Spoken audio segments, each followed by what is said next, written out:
People claim to say, I don't know if it's true or false, that when you grate the chocolate, it releases the oil or a particular oil that makes the tea nice, instead of just dropping it in the water and allow it to melt.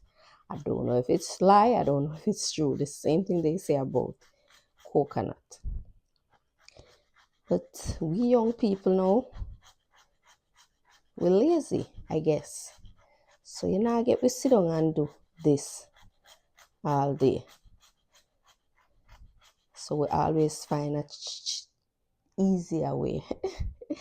And the easiest way is to just drop it in the water and just allow it to dissolve.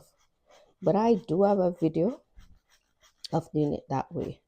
So if you're not interested in grating the chocolate, just go ahead, boil the water, and just drop the ball into the water.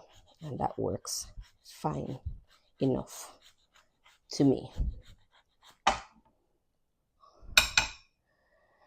Alright, so I'm just gonna go ahead, turn off the camera, and come back